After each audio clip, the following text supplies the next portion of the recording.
So hey guys, welcome back again in एडोग्रोन। I hope आप सब लोग अच्छे और सेफ होंगे। मैं हूं आशीष सिंह, आपका फिजिक्स टीचर। तो यार आज हम लोग स्टार्ट करने जा रहे हैं क्लास 12th फिजिक्स का चैप्टर नंबर 2, जिसका नाम है इलेक्ट्रोस्टैटिक पोटेंशियल एंड कैपेसिटर। जैसे कि पता है आपको, हम अपने चैनल पे टॉपिक वाइज वीडियो लेकर आ रहे हैं।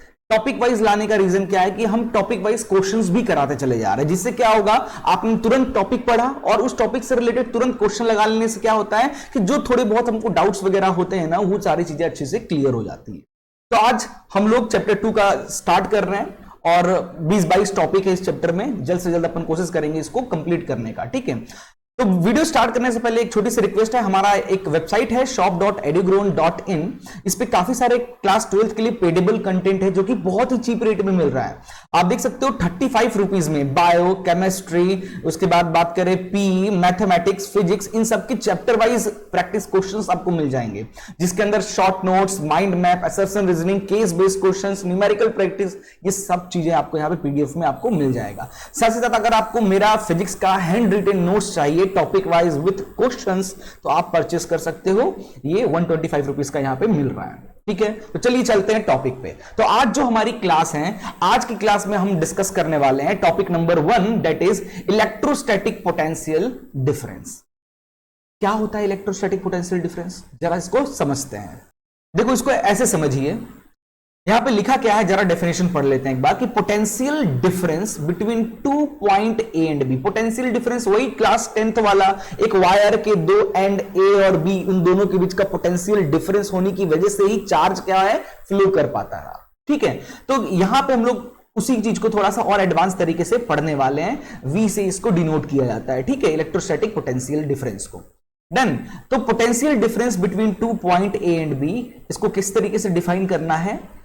The amount of work done in moving a unit positive test charge from one point to another। एक यूनिट पॉजिटिव टेस्ट चार्ज यानी 1 कूलम टेस्ट चार्ज को एक पॉइंट बी से दूसरे पॉइंट ए तक ले जाना है।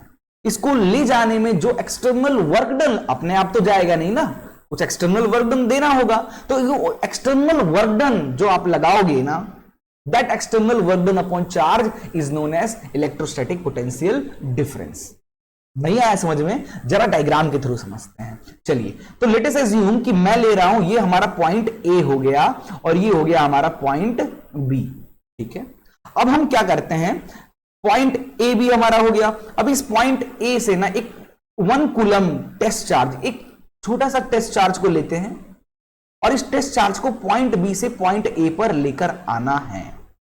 अपने आप तो आएगा नहीं, इसको लाने के लिए क्या करना पड़ेगा, हमको यहां पे एक्सटर्नल वर्क डन लगाना पड़ेगा, तभी ये चार्ज पॉइंट बी से पॉइंट ए पर आएगा, ठीक है। तो the difference between this point A and B, ठीक है। अब इसको लिखते कैसे, जरा समझना। इसको इस तरीके से लिखते हैं, ये हमारा इनिशियल पॉइंट हो गया जहां से हमने चार्ज लिया, और ये हमारा फाइनल पॉइंट हो जहां पे हम चार्ज लेकर आ रहे हैं। तो दो पॉइंट का डिफरेंस कैसे लिखते हैं, फाइनल माइनस इनिशियल। तो हम यहां कैसे लिखेंगे, V A minus V B, ये किसके बराबर हो जाएगा, एक्सटर्नल वर्क डन जो आप लगा रहे हो चार्ज को ए से बी तक लाने में, अपॉन जिस चार्ज को लेकर आ रहे हो। This formula is known as electrostatic potential difference, ठीक है। अब यहां पे एक इंपॉर्टेंट चीज आपको समझाना चाह रहा हूं। ये जो वर्क डन जो लगा है यहां पे, ये जो वर्क डन लग रहा है ना, ये वर्क डन जो लग रहा है ना, ये against electric field, electric field के अगेंस्ट ये वर्क डन लग रहा है। और जब हम इसको, एक और इंपॉर्टेंट चीज ध्यान रखना, ये फॉर्मूला तभी वैलिड है बेटा, ध्यान रखना, ये फॉर्मूला तभी वैलिड है जब आप ये कुछ चीजों को फॉलो करते हो। दूसरा, यहां पे चेंज इन काइनेटिक एनर्जी की जो वैल्यू है 0 है, मतलब विदाउट एक्सिलरेट किए हुए चार्ज को पॉइंट बी से पॉइंट ए पे लाना है विदाउट एक्सिलरेशन। विदाउट एक्सिलरेशन आपको इस चार्ज को धीरे धीरे धीरे धीरे पॉइंट बी से पॉइंट ए पर लाना है। तो the difference between this point, इन दोनों पॉइंट के बीच के जो पोटेंशियल डिफरेंस होगा, it is V A minus V B, ये किसके बराबर होगा, जो आप एक्सटर्नल वर्क डन लगा रहे हो उस चार्ज को बी से ए पर लाने के लिए, upon charge, is known as electrostatic potential difference.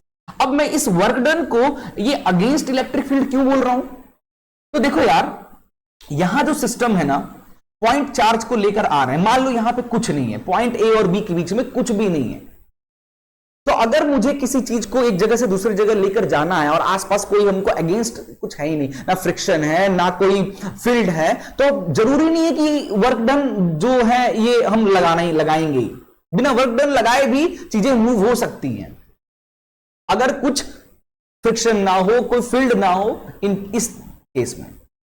But इस चैप्टर में इलेक्ट्रोस्टैटिक पोटेंशियल डिफरेंस या इलेक्ट्रोस्टैटिक टॉपिक जो हम पढ़ रहे हैं ना, यहां पे क्या होता है, यहां पे ना हमेशा एक इलेक्ट्रिक फील्ड के इलेक्ट्रिक कैसे बोल सकते हैं, इलेक्ट्रिक फील्ड के अगेंस्ट ये सारी चीजें हमें करनी होती, तभी हमारे ये वैल्यू कैलकुलेट होता है।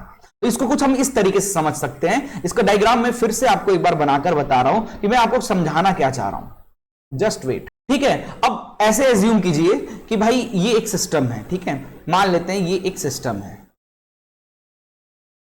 ठीक है। इस सिस्टम में इस डायरेक्शन में हमारा ऑलरेडी पहले से किसी, मान लो कोई चार्ज है, कोई चार्ज है, प्लस चार्ज है, इस प्लस चार्ज की वजह से जो इलेक्ट्रिक फील्ड है ये इस डायरेक्शन में, आपको पता है चैप्टर 1 पढ़ा चुका हूं ऑलरेडी, प्लस चार्ज से इलेक्ट्रिक फील्ड क्या होती है, बाहर की तरफ निकलती है। तो ये इलेक्ट्रिक फील्ड हमारी इस सिस्टम में इस डायरेक्शन में, अब ये इलेक्ट्रिक फील्ड का डायरेक्शन हो गया, ठीक है। अब इसी सिस्टम में let us consider a point, इसी सिस्टम में हम दो पॉइंट कंसीडर कर रहे हैं, this is point A and this is point B, इसी सिस्टम में।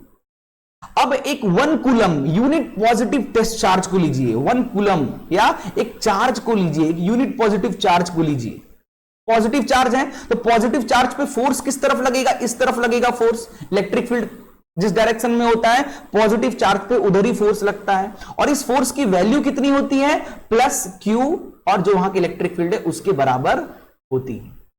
तो भाई जैसे आप एक unit positive charge point B पर लेकर आए, तो इलेक्ट्रिक फील्ड की वजह से क्या हो रहा है, फोर्स इस तरफ लग रहा है। बट आपको अगर इलेक्ट्रोस्टैटिक पोटेंशियल डिफरेंस निकालना है तो आपको क्या करना होगा, इस चार्ज को पॉइंट बी से पॉइंट ए पर लाना होगा। अब इस तरफ लग रहा है फोर्स, उस फोर्स को ओवरकम करोगे तब तो वो चार्ज इस तरफ आएगा। तो ये ओवरकम करने के लिए आपको क्या करना पड़ेगा, एक एक्सटर्नल वर्क डन लगाना पड़ेगा, एक्सटर्नल वर्क डन लगाना पड़ेगा इस चार्ज पे, तभी ये जो चार्ज है ना पॉइंट बी से पॉइंट ए पे आएगा। तो इसको कैसे लिखते हैं, पोटेंशियल डिफरेंस के टर्म में, बी से ए पे ले जा रहे हैं, फाइनल पोटेंशियल, ठीक है, minus initial potential is equal to that external work done, जो चार्ज को ए से बी पे लाने पे लग रहा है, अपॉन चार्ज। इसको बोला जाता है इलेक्ट्रोस्टैटिक पोटेंशियल डिफरेंस का एक्चुअल फॉर्मूला। इलेक्ट्रिक फील्ड के अगेंस्ट जो वर्क कर रहे हो, और ये जो चार्ज को धीरे धीरे लेकर आना है विदाउट एक्सेलरेशन, यानी चेंज इन काइनेटिक एनर्जी क्या होना चाहिए, 0 होना चाहिए। This is actual meaning of electrostatic potential difference, ठीक है। नेक्स्ट है इलेक्ट्रोस्टैटिक पोटेंशियल क्या होता है सर, इलेक्ट्रोस्टैटिक पोटेंशियल क्या होता है, आप जरा इसको समझो। इलेक्ट्रोस्टैटिक पोटेंशियल मतलब ये टॉपिक कहना चाह रहा है इलेक्ट्रोस्टैटिक पोटेंशियल एट पॉइंट, किसी एक पॉइंट पे इलेक्ट्रोस्टैटिक पोटेंशियल कैलकुलेट करना है। और भाई किसी एक पॉइंट पे इलेक्ट्रोस्टैटिक पोटेंशियल वैलिड ही नहीं है। क्यों नहीं है वैलिड सर, क्या रीजन है, हम लोग बोलते हैं किसी एक पॉइंट का पोटेंशियल होता ही नहीं है। पोटेंशियल हमेशा किसी दो पॉइंट के में होता है, जैसे अभी हमने कैलकुलेट किया, दो पॉइंट कंसीडर किया, दोनों पॉइंट के बीच का जो पोटेंशियल डिफरेंस है वो किसके बराबर होगा, वर्क डन अपॉन चार्ज, ठीक है। तो एक पॉइंट का पोटेंशियल तो पहली बार होता नहीं है, ठीक है। बट अगर हमें कैलकुलेट करना है किसी एक पॉइंट पे, लेट अस अज्यूम ये हमारा पॉइंट ए है जहां पे हमको इलेक्ट्रोस्टैटिक पोटेंशियल कैलकुलेट करना है, तो एक पॉइंट का इलेक्ट्रोस्टैटिक पोटेंशियल कैलकुलेट तो होता नहीं, वो वैलिड ही नहीं है। तो इसके लिए हम करते क्या है, हम एक दूसरा पॉइंट कंसिडर करते हैं एट इंफिनिटी पे, और वहां से एक टेस्ट चार्ज को सेम 1 यूनिट यानी 1 कूलम चार्ज को यहां से लेकर इन्फिनाइट से पॉइंट ए तक लेकर आते हैं। अभी अपने आप तो आएगा नहीं, क्योंकि इलेक्ट्रिक फील्ड इलेक्ट्रोस्टैटिक का टॉपिक पढ़ रहे हो तो कहीं ना कहीं इलेक्ट्रिक फील्ड तो है ही यहां पे, तो आप जो एक्सटर्नल वर्क डन लगाना पड़ेगा, ठीक है। तो अब इसको लिखिए जरा, जैसे लिखते तो इनिशियल पॉइंट हमारा ये हो गया और ये हो गया हमारा फाइनल पॉइंट। तो इन दोनों बीच का डिफरेंस कैसे लिखेंगे, पोटेंशियल के टर्म में कैसे लिखेंगे, VA final minus infinity initial position is equal to जो आप एक्सटर्नल वर्क डन लगा रहे हो चार्ज को A से B पे लाने के लिए, अपॉन जो चार्ज को ला रहे हैं, अब इनफाइनाइट की पोटेंशियल की वैल्यू क्या हो जाती है बेटा, 0 हो जाती है। तो हमारा बच क्या गया, उस पॉइंट की पोटेंशियल, डेट इज कितनी हो गई, एक्सटर्नल वर्क डन चार्ज को ए से बी पे लाने के लिए जो लगाए हो अपॉन चार्ज। ये हो गया हमारा formula of electrostatic potential at point A. ठीक है, अच्छा क्यों नहीं होता है किसी एक पॉइंट का इलेक्ट्रोस्टैटिक पोटेंशियल? तो भाई इलेक्ट्रोस्टैटिक पोटेंशियल हम जो यहां पे कर रहे हैं ना, ये देखो ध्यान से, ये जो पोटेंशियल हम लिख रहे हैं ये वर्क के टर्म में लिख रहे हैं, ध्यान से सुनिएगा। यहां जो हम इलेक्ट्रोस्टैटिक पोटेंशियल को लिख रहे हैं, चाहे हम इलेक्ट्रोस्टैटिक पोटेंशियल डिफरेंस पिछले फॉर्मूले की बात करें यहां पे, या हम इस फॉर्मूले की बात करें, ये दोनों पोटेंशियल जो है ना हम वर्क के टर्म में लिख रहे हैं। अब किसी एक पॉइंट पे वर्क हो सकता है क्या? नहीं हो सकता, इसीलिए उस पॉइंट का पोटेंशियल भी नहीं हो सकता। बट अगर कैलकुलेट करना है तो हम एक दूसरा पॉइंट को इनफाइनाइट पे कंसीडर कर लेते हैं और वहां से फिर यूनिट पॉजिटिव चार्ज को लेकर आते हैं। तो दोनों के बीच का जो डिफरेंस होता है वो वर्क डन अपॉन चार्ज होगा, और इनफाइनाइट की सारी चीजें जब 0 हो जाएगी तो बच जाएगा उस पॉइंट का पोटेंशियल का formula, that is W external upon Q। Clear है?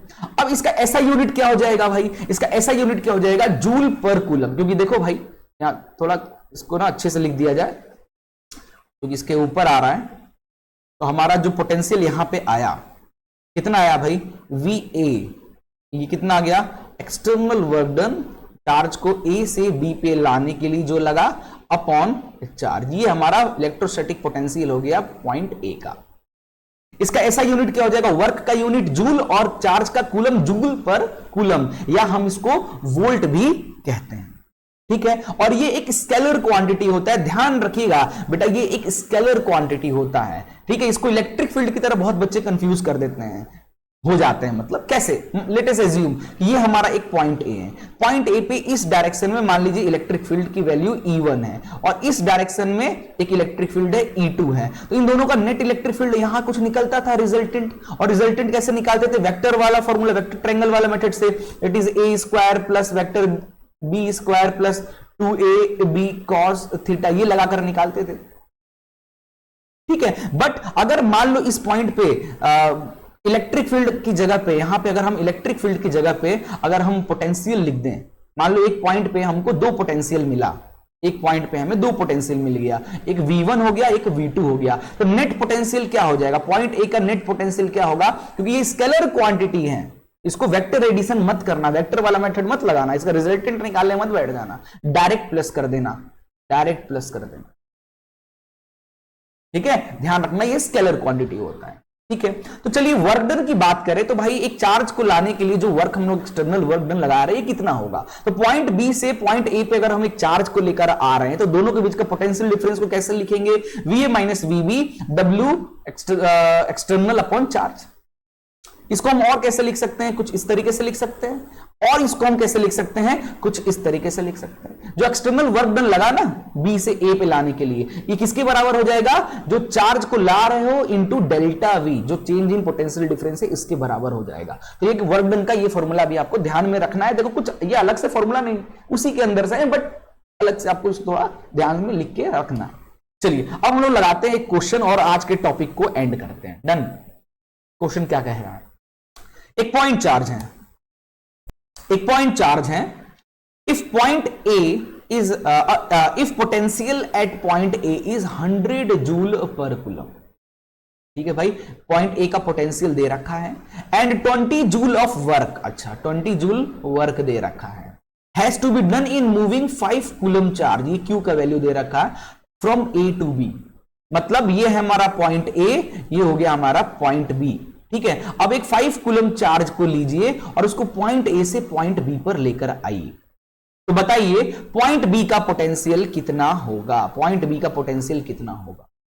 तो अभी हमने एक सिस्टम पढ़ा है कि अगर एक चार्ज को एक पॉइंट से दूसरे पॉइंट पे लेकर आ रहे हैं तो वहां का पोटेंशियल डिफरेंस होता है। फाइनल पोजीशन क्या है, ये हमारा फाइनल पोजीशन हो गया, यहां से हम लेकर चल रहे हैं इनिशियल पोजीशन हो गया। तो दोनों का पोटेंशियल डिफरेंस कैसे लिखेंगे, VB minus VA is equal to क्या हो जाएगा, जो वर्क डन लगा रहे हो और जिस चार्ज को ला रहे हो। ठीक है, तो यहां से देखो VB के वैल्यू क्या हो जाएगा, वर्क डन अपॉन चार्ज, और ये माइनस VA इधर आकर हो जाएगा प्लस VA। ठीक है, अब वर्क डन कितना दे रखा है, देखो वर्क डन है 20 अपॉन क्यू कितना है 5, और वी कितना है, पोटेंशियल एट ए कितना है 100, इसको इससे काटो तो 5 4 20, डायरेक्ट प्लस कर दो तो वी भी कितना आ जाएगा 104 वोल्ट। ये हमारा आंसर आ गया। तो पॉइंट बी का पोटेंशियल कितना हो जाएगा 104 वोल्ट। क्लियर है भाई। तो बस इस टॉपिक से एक ही क्वेश्चन था। रीजन क्या है कि भाई ये टॉपिक इतना ज्यादा कॉम्प्लिकेटेड नहीं है और यहां से इतना ज्यादा क्वेश्चंस भी नहीं पूछा, एक बेसिक कॉन्सेप्ट था।